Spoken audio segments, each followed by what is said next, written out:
Queridos irmãos, queridas irmãs, então esse vídeo de número 277, estado primitivo do globo. A questão ainda é a questão de número 18. Na época em que o globo terrestre era uma massa incandescente, não continha nenhum átomo a mais nem a menos do que hoje. Apenas sob a influência da alta temperatura, a maior parte das substâncias que a compõem e que vemos, sob a forma de líquidos ou de sólidos, né? De terras, de pedras, de metais e de cristais, se achavam em estado muito diferentes, sofreram unicamente uma transformação. Então, nós sabemos que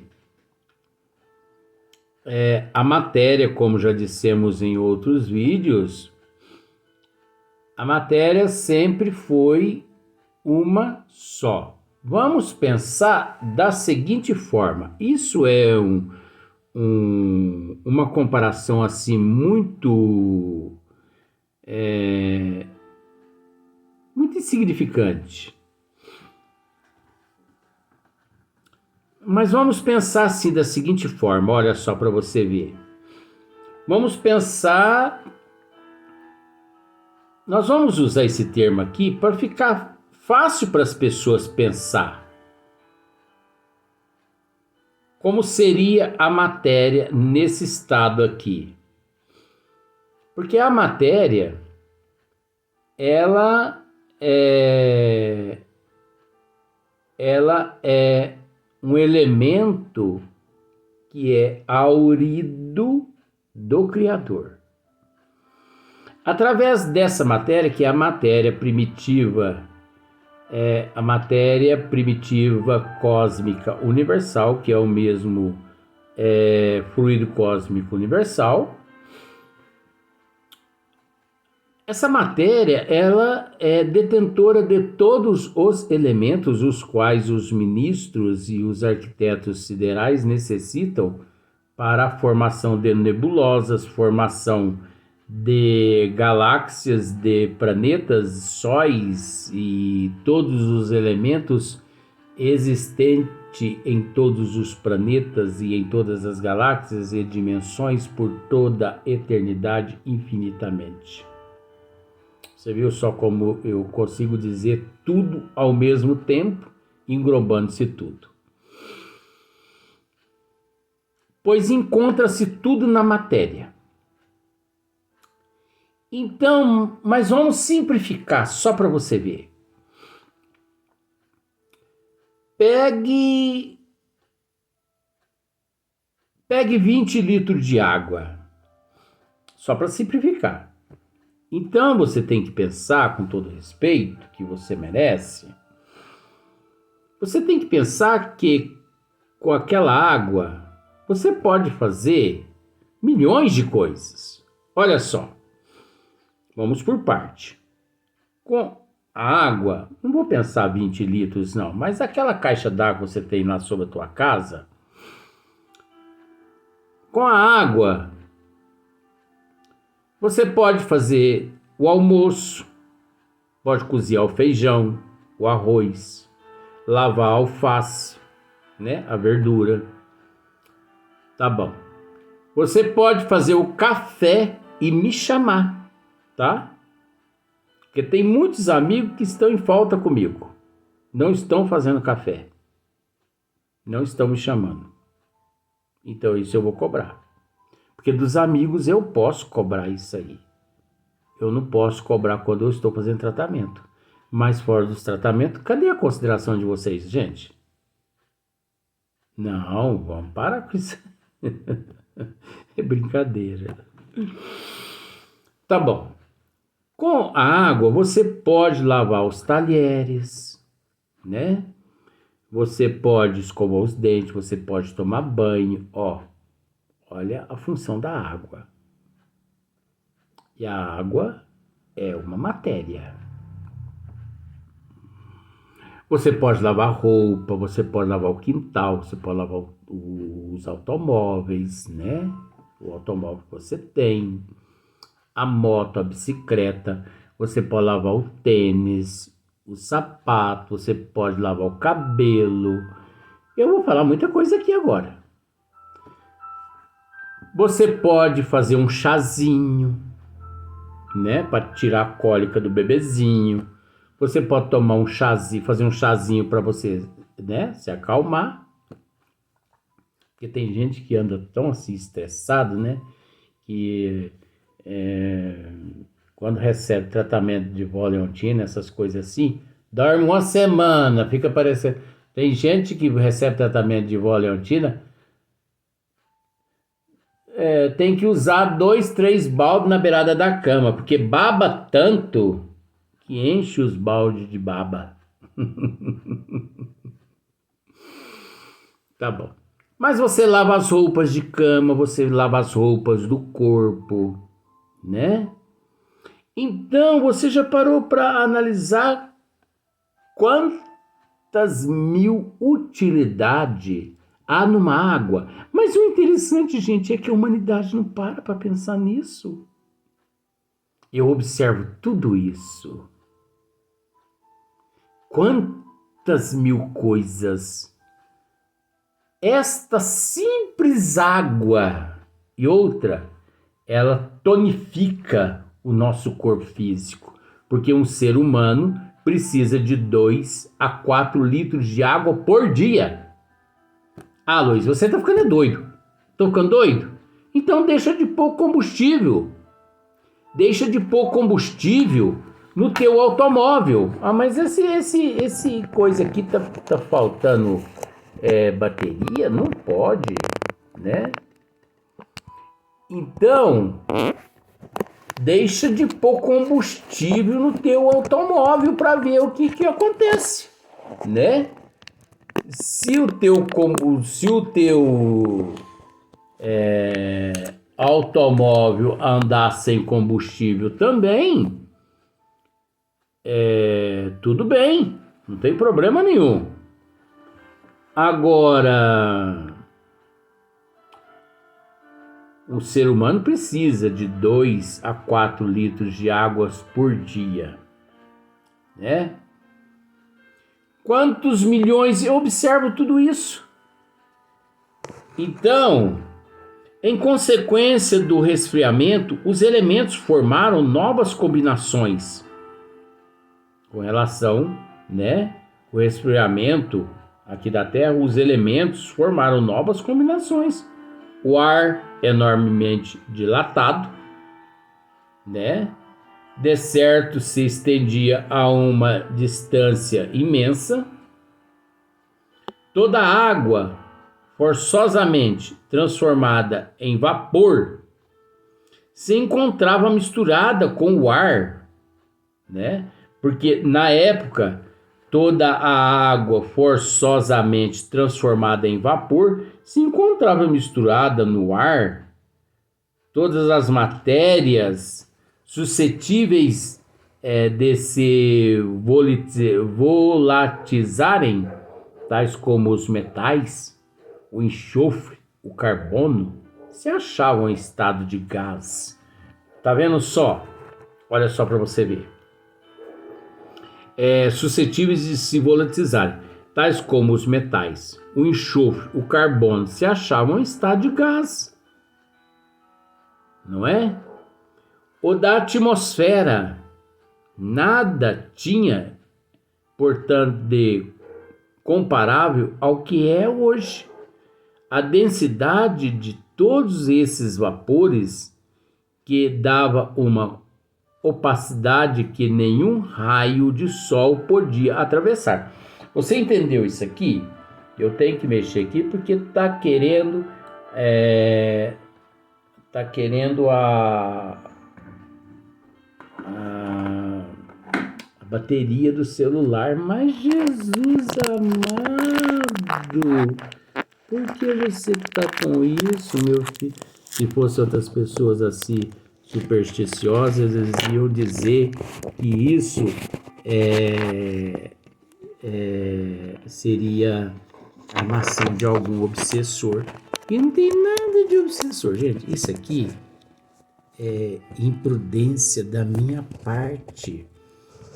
Porque quando terminou a bateria, eu devia ter colocado para carregar, eu não coloquei, né? Mas eu não vou perder o assunto, não. Espera só para você ver. Então, aqui eu acho que vai dar para terminar esse vídeo, né? Se Deus quiser. Se não quiser também a gente acaba. Então, deu certo, graças a Deus. Porque ainda temos 10 minutos ainda, falta mais de 15 minutos ainda. Então, se nessa época um ser vivo pudesse existir na superfície do planeta, naquela época, apenas seria iluminado pelos reverberos sinistros da fornalha que lhe estava sob os pés e da atmosfera esbraseada, e nem sequer suspeitaria da existência do Sol. Naquela época,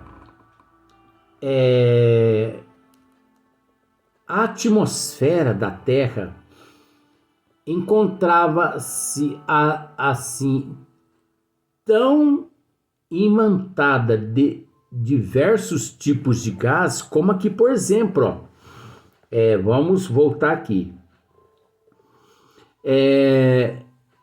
De se volatilizarem, tais como os metais, né? Havia na atmosfera, olha só, metais, enxofre, carbono, se achavam em estado de gás.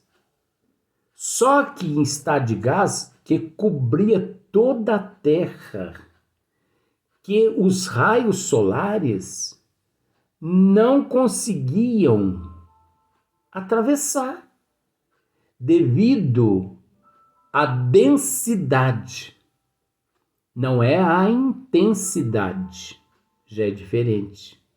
Porque densidade e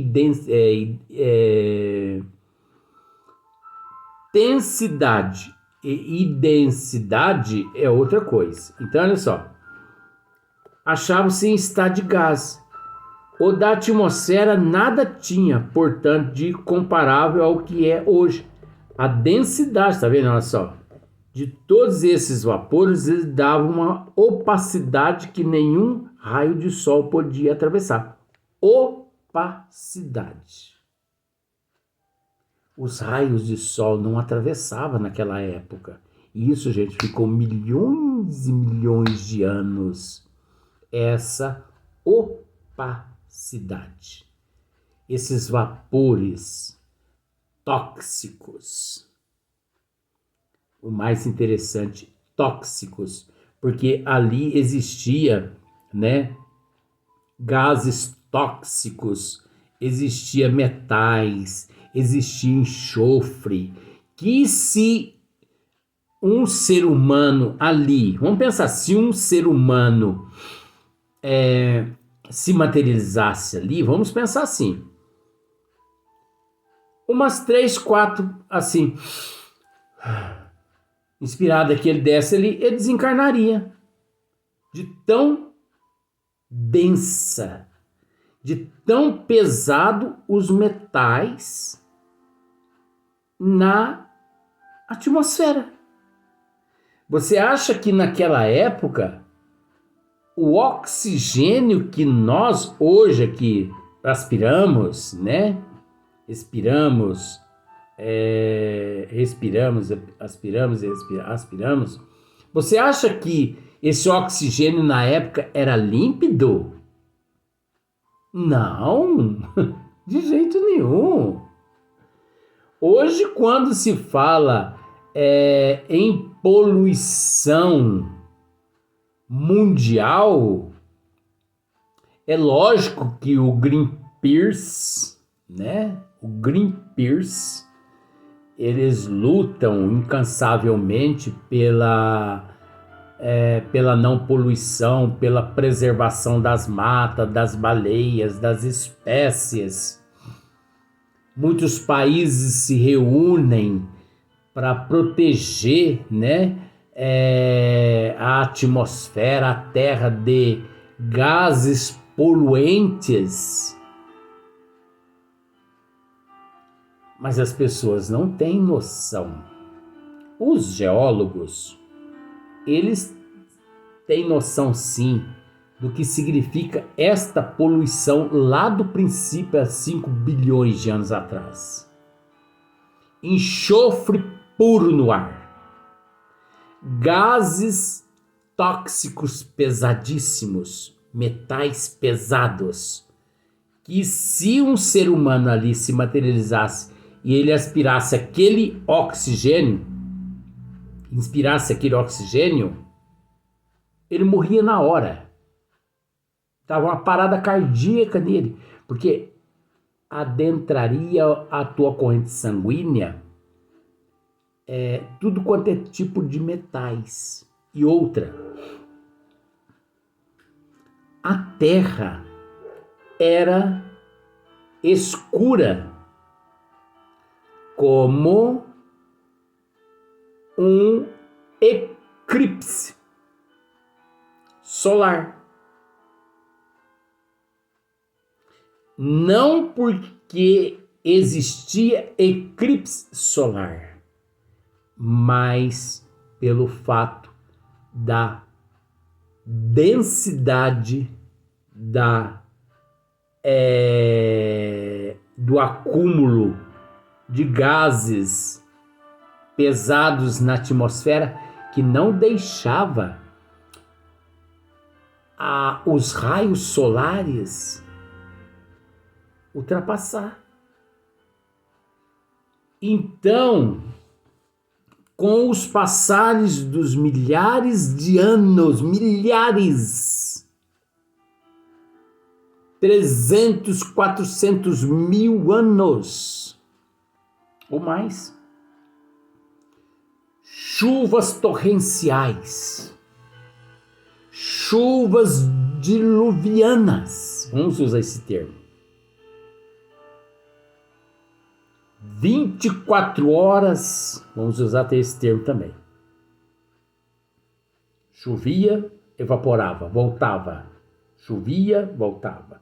Só que quanto mais chovia, mais esfriava o solo. Mas, por encontrar-se quente, evaporava. Só que com o passar dos milênios, foi ocorrendo a purificação. Ei, gente, Nosso Senhor Jesus Cristo, os arquitetos siderais, Deus, tem uma paciência, não tem? Hoje nós plantamos, hoje nós vamos ao mercado e a gente compra uma goiaba e a gente chega em casa e fala assim, essa goiaba, todo respeito, tá estragada. E a gente blasfema. Essa melancia tá podre. Esse abacaxi tá passado. É tanto defeito.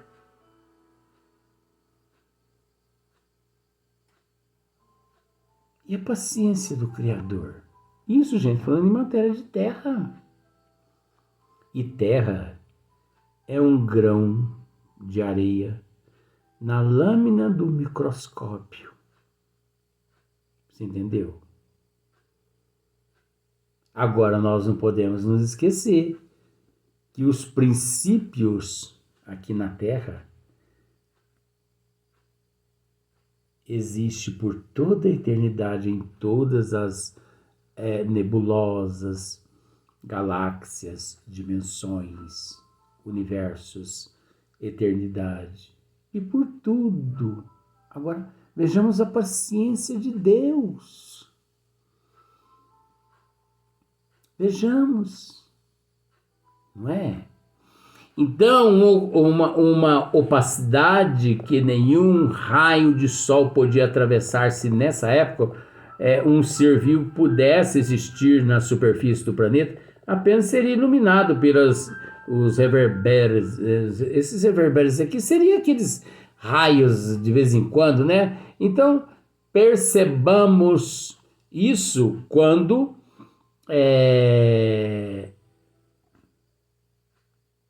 o tempo fica nublado, que a gente não vê o sol. Mas de vez em quando aparece um raio de sol aqui, outro ali. É a mesma coisa. Se nisso da fornalha que ele estava sob os pés e da atmosfera esbraseada, ele nem sequer suspeitaria da existência do sol. Se existisse um ser materializado lá naquela época, ele nem sequer suspeitaria da existência do sol. Pensemos da seguinte forma. Vamos pensar no Galileu Galilei. Se fosse ele lá naquela época, ele não suspeitaria da existência do sol. Porque não se via o sol, não se via as estrelas, não se via a lua, que também estava em processo de formação, né? Não se via nada. Só via aquela escuridão, aquela penumbra, né? Só uma penumbra. Então você observa os períodos geológicos da Terra. Você observa os períodos de sedimentação. Você observa os períodos de estratificações. 5 bilhões de anos, gente, não é 5 minutos. Hoje nós plantamos uma laranja, um pé de laranja, a gente rega todo dia, a gente quer 2 meses depois chupar laranja. Nós, a humanidade, eu consigo com todo respeito, não sou melhor que ninguém, porque eu tenho outras maneiras de olhar a natureza de Deus. Mas as pessoas são muito afoitas.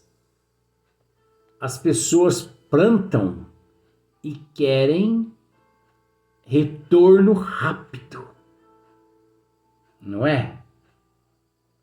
Elas não obedecem às estações do ano. E nós sabemos que nada foge aos desígnios das leis do Criador. Então nós não devemos desrespeitar os desígnios do Criador. Tudo obedece à tua lei. Luiz, não é as tuas leis. Não. Deus não tem leis. É bom dizer isso. Deus não tem leis. Deus tem lei.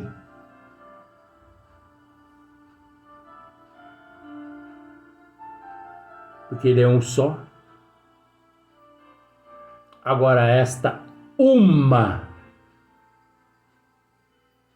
ela se multiplica em um número inimaginável, de acordo com a necessidade de cada ser em processo de evolução.